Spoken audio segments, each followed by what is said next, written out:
backs. They've got no defenders at this moment in time, but it's not the defence directly anyway, which is the big problem at the moment. It's scoring goals. I mean, I do think it's linked. I think, the fact that they're not scoring is linked to the lack of centre-backs. I think they're maybe just holding back at certain times. Certainly the full-backs have been in recent matches and things like that, just because you don't quite want them to leave that back line exposed, given the sort of personnel that are in there. But look, it's no excuse for Liverpool. They did have one or two opportunities. They probably both fell really the best to Roberto Firmino, and we know that he's just not quite that clinical player as Salah and Mane are. So I think Liverpool will almost be happy with a point, but at the same time be frustrated. I said going into it, I thought it would be 0-0. I thought it would be a draw, and that's how it's panned out. I think at the end of the game, because of how it's gone, Liverpool fans will be frustrated. But look, I don't think it's the worst result in the world, to be honest, for either team.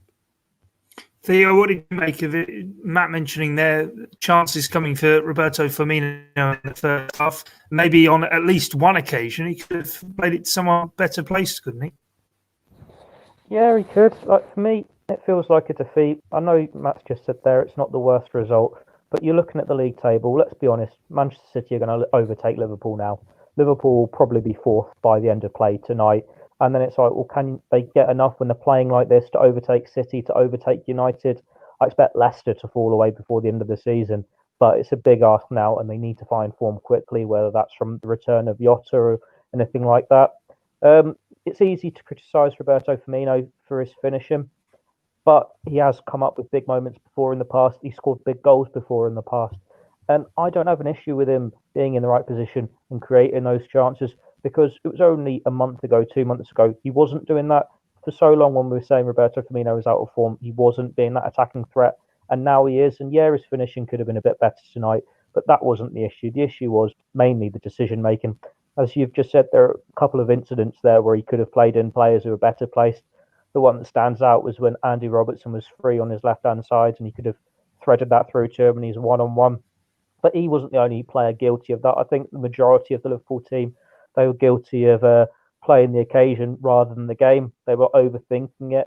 They know they've not been in the best form recently. They know they've not been creating chances and scoring goals. So they seem to snatch at chances. They were all trying to get the shot away and try and get the goal that way, rather than normally when you'd have seen a Liverpool team that would relax and just play the right ball and get the goal at the killer moments. This isn't the Liverpool team of last season, and it hasn't been for a few weeks now. Can't remember the last time there was a game where it was like 0-0 in the 85th minute, and you thought, well, Liverpool's still going to get a late winner here. They've lost something, that spark, that belief, and whether it is just because of the injuries or fatigue or whatever, I don't know.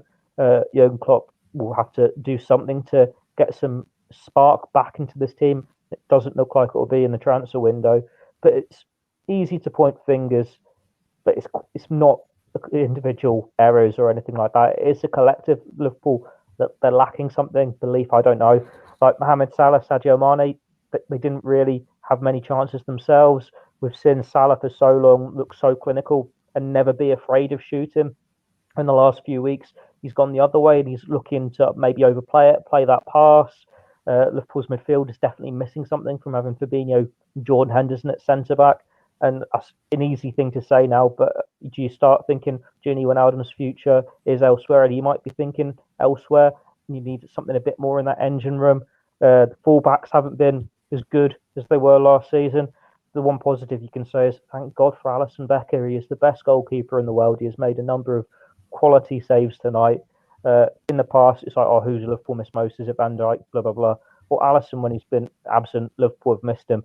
And you just hope he can stay injury-free for the rest of the season, because as he proved tonight, he is worth so many points. Yeah, how big could, I suppose, those saves from Bruno Fernandes and Paul Pogba look at the end of the season? Matt, should Liverpool get back sort of their mojo at the top end of the pitch? Some huge saves in the end from Alisson Becker.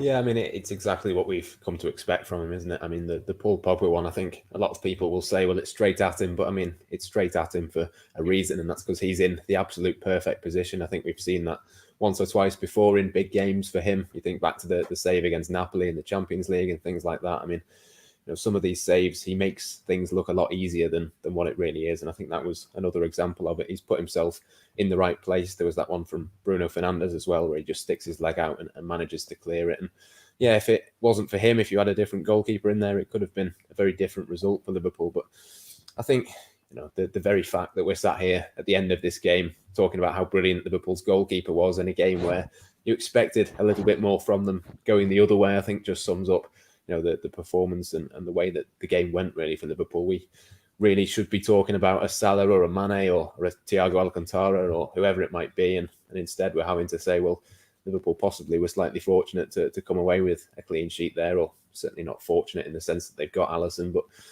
certainly in one or two moments it looked pretty scary for Liverpool. So yeah, it's one of those. That's the frustration for me. Is as good as Alisson is, I'd rather not be sat here talking about how good he is, because you'd rather he didn't have to make these saves.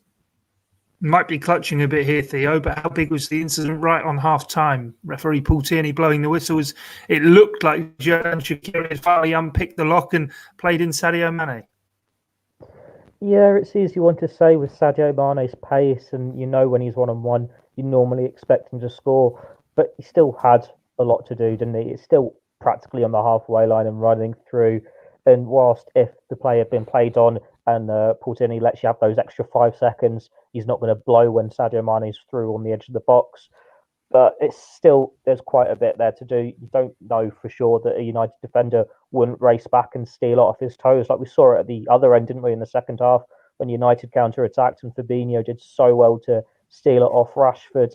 I think it was almost the turning point in the game. Like in the first half, Liverpool were confident that while they hadn't created too many clear-cut opportunities or threatened De Gea as much, they were passing the ball well. But that moment, you can see the frustrations when it happened, and it wasn't quite the same from in the second half. Like Liverpool this season, they need to start well. They need to get the early goals, and if they don't, something seeps out of them. They don't have the belief as much, and because they're not getting the late finishes, and you look to the bench, and there's not really anything that can inspire them to turn it around, like we saw tonight. It's really just hopeful his thinking, isn't it? Sitting on Divock Origi, hoping that he can replicate his heroics from a couple of years ago and be a physical presence, just because he's a bit different. But yeah, I said it before, Liverpool need something new. They need to pick it up and they need to get it together, whether it's in midweek or in the FA Cup against Manchester United again. This has been the longest spell they've had like this for a while, which shows how good they've been for 2 years. And it's something they're certainly not used to. So it'll take some digging deep from them to get out of it. Yeah, certainly. Good point made there. Let's talk about a couple of individuals then before we go. Matt, Thiago Alcantara making his long-awaited Anfield debut. He didn't disappoint, did he? No, I thought he was all right. I don't think it was a spectacular performance from him, but he was one of the more creative players from Liverpool. He, made a few effortless-looking passes. I think there was one or two occasions where you just wanted a little bit more from him, because we know that he is that level. He can take Liverpool's midfield to the next level, but obviously that relies on the players around him being at their best as well. And I think he was probably a standout along with Shaqiri for me in terms of the creativity. I think that's something I'd like to see that again going forward. Certainly, you think about Burnley on Thursday night, I'd imagine that both of those two players really have to play for Liverpool, because we know exactly what Burnley are going to do. It's not going to be too dissimilar to what Manchester United did at times tonight. And I thought they did okay to sort of create a few opportunities, but there's much more to come from Thiago Alcantara. But look, it's his first game at Anfield. It's what's that, his 6th appearance for Liverpool so far. I think you just sort of clutching at straws a little bit in terms of saying that the performance from him was really good. I thought he was all right, but it's sort of tempered a little bit by the result and the fact that Liverpool didn't quite do enough to make the most of his abilities. I think going forward he's going to be a huge player for Liverpool, but I don't think we really saw that a great deal tonight. Finally then, Theo, before we go, word on Xherdan Shaqiri, first Premier League start, I think it was since December 2019. He seemed to come up with a few flashes, but obviously nothing substantial for Liverpool tonight. Basically, his Liverpool career one game, wasn't it? He picks his moments. On the ball that he's such a talent and he can pick out that killer pass. But there's that consistency. You want to see a bit more from him. I suppose it was a surprise to see him in a midfield 3 when the lineup dropped. You expected it to be on the right in a 4-2-3-1. But that at the same time is a positive in a way, because it's shown how he has grown in training behind the scenes with Jurgen Klopp. Like when he first came through at Liverpool, they didn't trust him in a midfield 3. I think they tried it in one game for a half, and then they realised they needed more control in midfield. So it shows he's adapting, and he can be an important player for Liverpool. I think he's got to that stage now where if he leaves in the summer, it'll be because he wants to be a starring player for someone. But if he's happy to be a squad player, getting the odd start here and there, he's a very valuable player for Liverpool to have because he's versatile. He's got quality and set pieces, and he can pick these through balls. Like I know a few minutes ago, I was just saying it's a bit too easy to say Liverpool could have been winning this game if the referee hadn't called it back on stroke of half time. It had been a great pass from him if the move had been allowed to continue. And it was the one earlier on where he played it, I think, was it when Firmino shot and he should have passed it to Robertson. He was involved in that move as well. And it's been for a couple of weeks now. He's involved in most of the positives in Liverpool's attacking play. It's just something isn't there in the final third, and we're not able to enjoy his talent as much as we would have done earlier in the season. Same for Thiago. Like they're getting involved, they're getting on the ball, they're showing their abilities and the qualities, they're putting in good passes, showing their vision, but it's not getting the rewards at the final end of the pitch. Hopefully something just clicks into play. Liverpool can't use all their goals up against Crystal Palace. There must be some more coming in the next month or so. It's been a few weeks like this. Hopefully the tides can change, and you'd expect Shaqiri and Thiago to have a big say when they do. Yeah, let's hope they can find some before taking on Burnley. That's it from us here, though, on the debrief on the Blood Red channel. I've been Guy Clark, Matt Addison and Theo Squires alongside. Stick with us across the Blood Red channel on our dedicated YouTube channel as Jurgen Klopp's post-match press conference will follow. But from us, guys, having our say on the action, that's all for now. Thanks for your time. This